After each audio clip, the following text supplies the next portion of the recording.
Waktunya bersaat teduh dengan Tuhan melalui bacaan Alkitab satu pasal sehari dalam kitab Nabi-Nabi Besar bahagian kedua seri yang keempat. Kitab Yeremia pasal 4 dengan perikop Yehuda mendapat ancaman dari utara. Mari baca Alkitab, mari dengar Alkitab, dan mari lakukan apa yang difirmankan Allah dalam Alkitab, agar imanmu dan pengharapanmu tidaklah sia-sia. Tuhan Yesus Allah Putra, Alfa dan Omega memberkati, dan Allah Roh Kudus akan menuntun untuk memahami. Mari memulainya dengan doa dalam hati.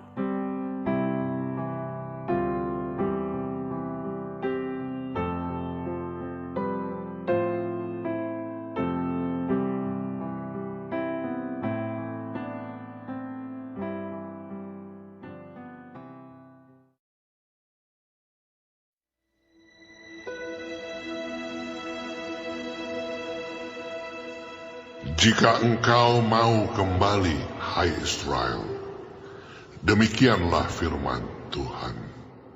Kembalilah engkau kepadaku. Dan jika engkau mau menjauhkan dewa-dewamu yang menjijikkan, tidak usahlah engkau melarikan diri dari hadapanku. Dan jika engkau bersumpah dalam kesetiaan, dalam keadilan, dan dalam kebenaran, demi Tuhan yang hidup, maka bangsa-bangsa akan saling memberkati di dalam Dia, dan akan bermegah di dalam Dia. Sebab beginilah firman Tuhan kepada orang Yehuda dan kepada penduduk Yerusalem. Bukalah bagimu tanah baru, dan janganlah menabur di tempat duri tumbuh.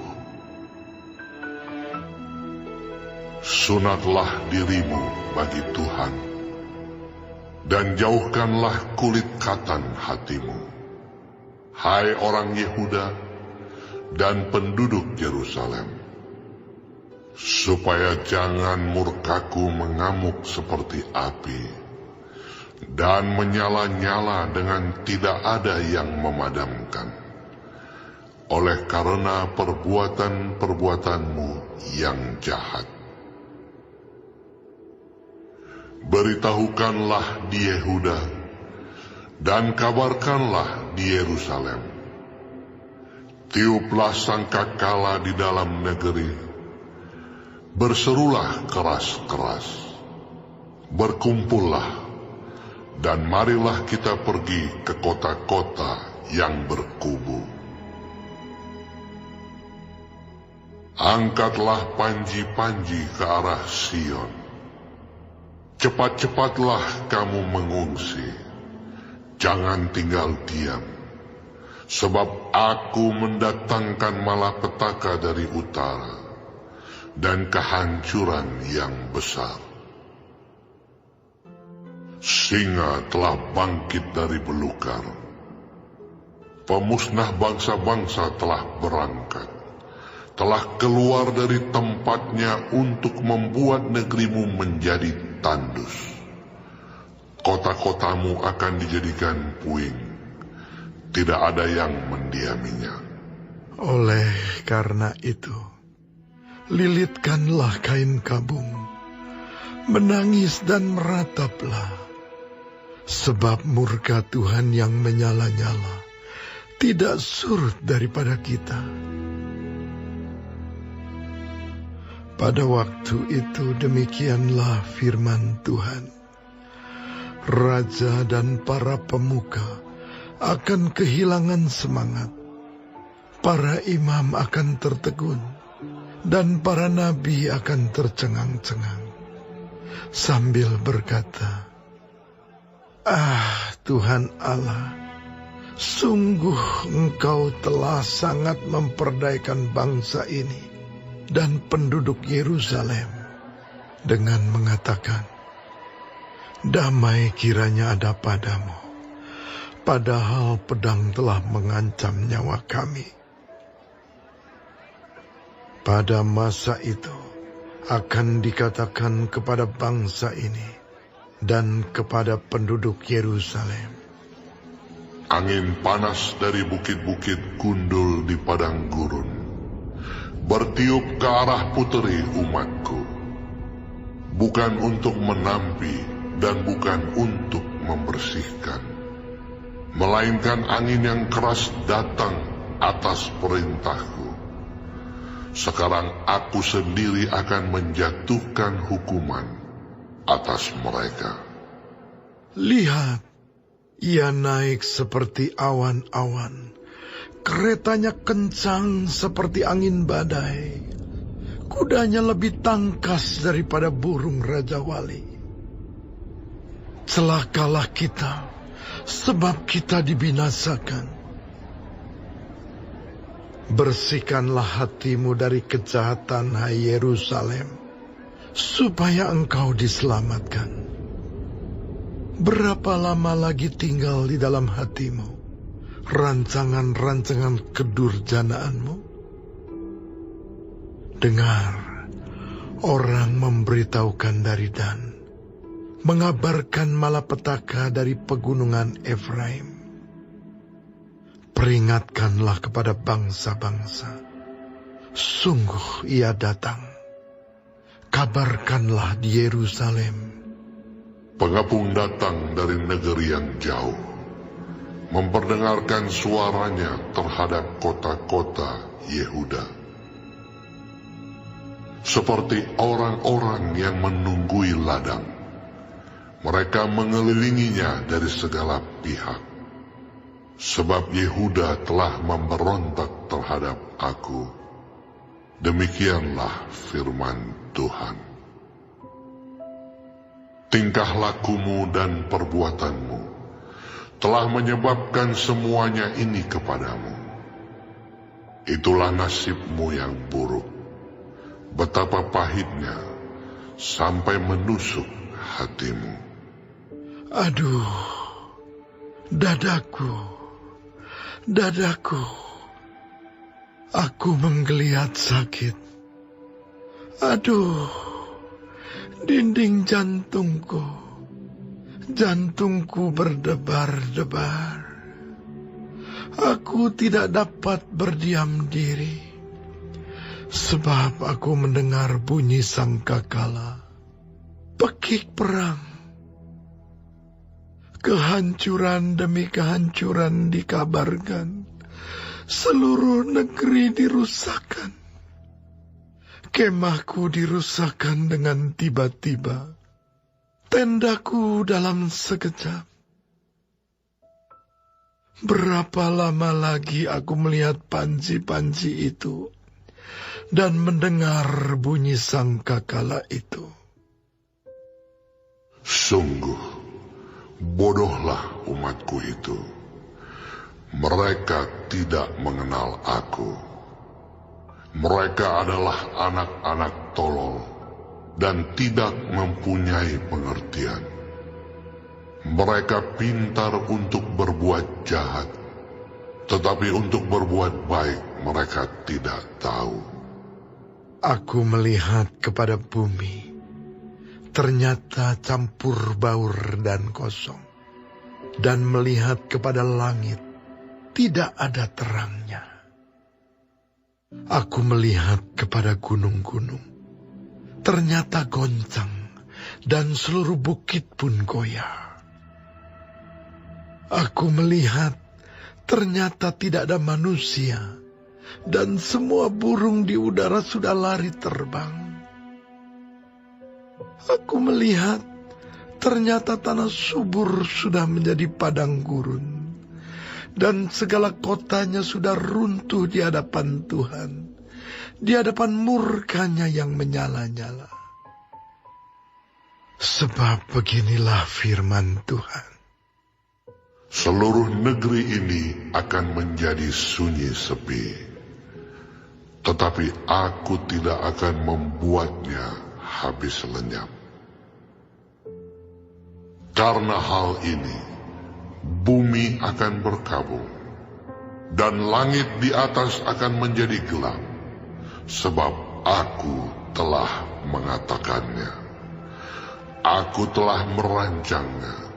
Aku tidak akan menyesalinya, dan tidak akan mundur daripada itu. Oleh karena hiruk pikuk pasukan berkuda dan pemanah, seluruh negeri melarikan diri. Mereka masuk ke dalam belukar dan naik ke bukit-bukit batu. Setiap kota sudah ditinggalkan, dan tidak seorang pun tinggal di dalamnya. Dan engkau yang dimusnahkan, apakah yang hendak kau lakukan?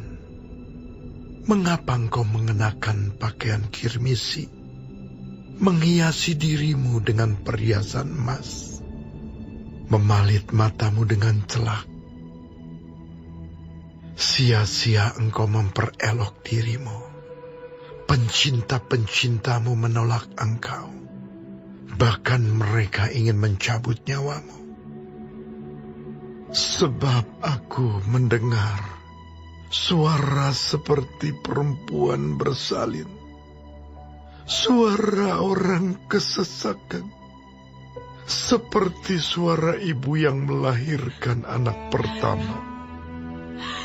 Suara putri Sion yang mengap-mengap, yang merentang-rentangkan tangannya. Celakalah aku, sebab aku binasa di depan para pembunuh.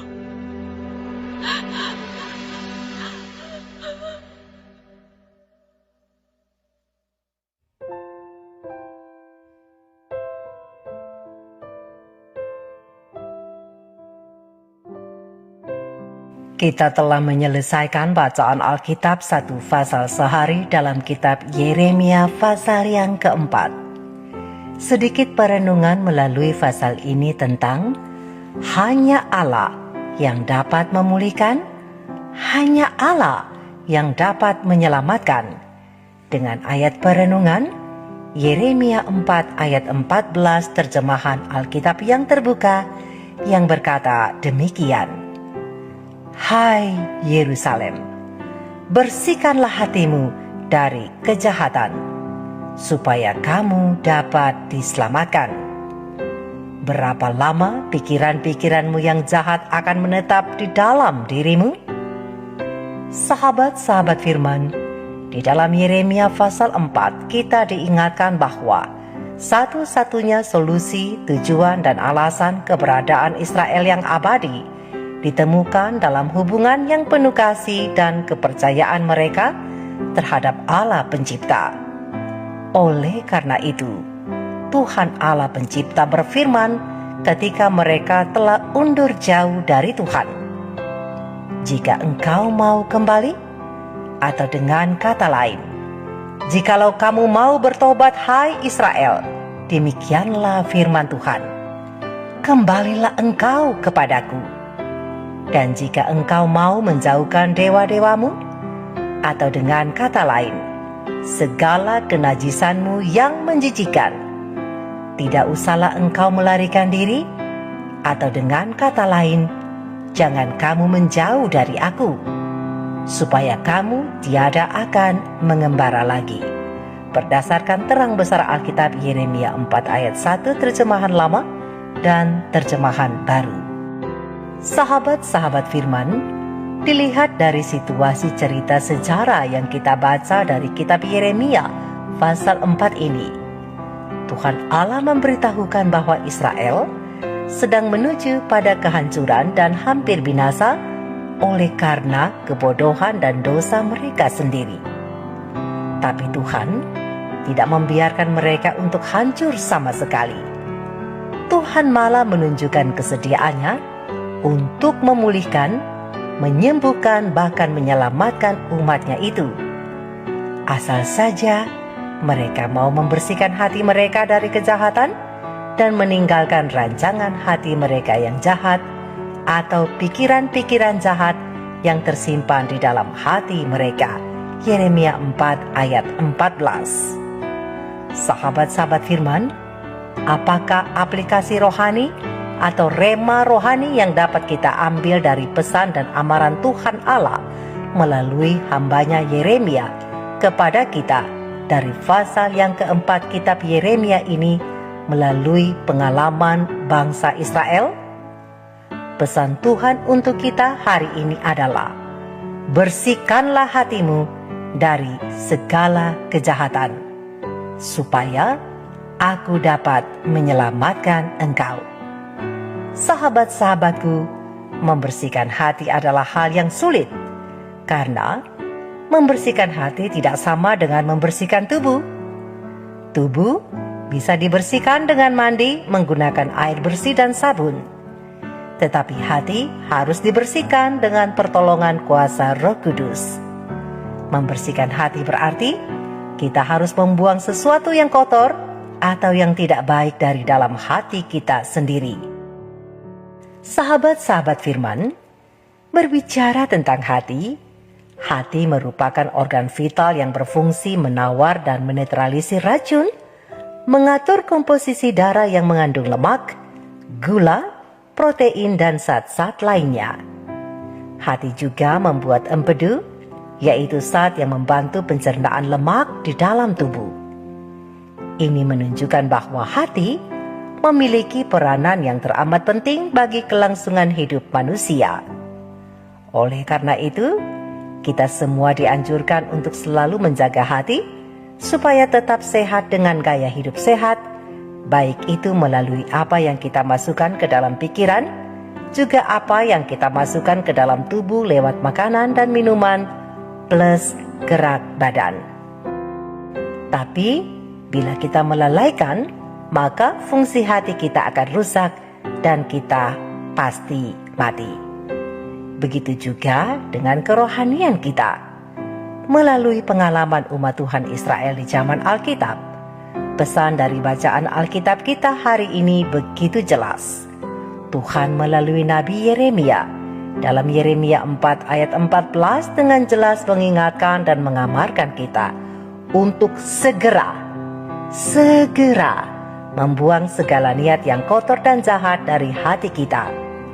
Karena pena inspirasi ilahi kebahagiaan sejati halaman 11 alinea kedua, halaman 12 alinea pertama, halaman 13 alinea pertama terjemahan lama menjelaskan bahwa keadaan hati yang masih belum dibaharui tidak akan pernah sesuai dengan Allah, dan ini tidak akan membuat kita mendapat kesenangan dalam hubungan dengan Dia. Tapi mustahil dengan diri kita sendiri kita dapat melarikan diri dari lubang dosa yang di dalamnya kita tenggelam. Hati kita jahat, kita tidak dapat mengubahnya. Lalu siapa gerangan yang dapat menerbitkan yang suci daripada yang najis? Seorang pun tidak. Karena pikiran, tabiat duniawi itulah maut, tetapi pikiran rohani itulah hidup lagi sentosa. Berdasarkan Ayub 14 ayat 4, Roma 8 ayat 6 terjemahan lama.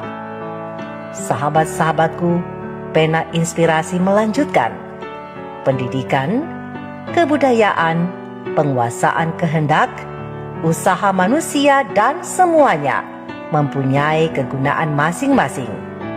Tetapi di sini itu semua tidak berdaya sama sekali. Semua yang disebutkan di atas mungkin saja menghasilkan tabiat yang amat baik secara lahiriah, namun tiada dapat mengubah hati. Tiada dapat membersihkan sumber kehidupan batin itu. Haruslah ada di dalamnya satu kuasa yang bekerja dari dalam, satu kehidupan baru dari atas, sebelum manusia itu dapat diubahkan dari dosa kepada kekudusan.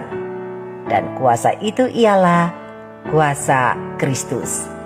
Hanya anugerahnya saja yang dapat menghidupkan segala kuasa jiwa yang tiada berdaya itu dan menariknya kepada Allah, kepada kekudusan. Juru Selamat berkata, jikalau seorang pun tiada diperanakan pula atau dilahirkan kembali, kalau dia tidak menerima satu hati yang baru, kerinduan-kerinduan yang baru, maksud-maksud dan motif yang baru yang menuntun menuju kepada satu kehidupan baru, maka tiada dapat ia melihat kerajaan Allah. Berdasarkan Yohanes 3 ayat 3, terjemahan lama.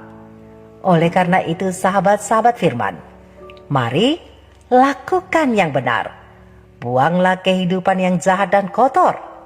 Apabila tidak segera dibuang, ini berarti kita sedang memelihara sesuatu yang dapat berdampak buruk bagi kehidupan kita saat ini, bahkan berdampak bagi kekekalan.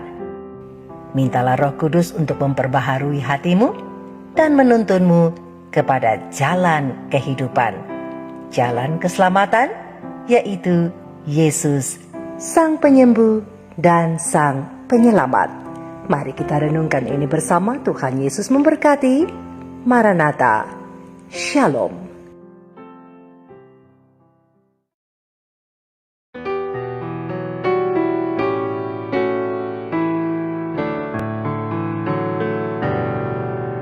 Yesus mengutuk masuk hatimu, sambut kedatangannya.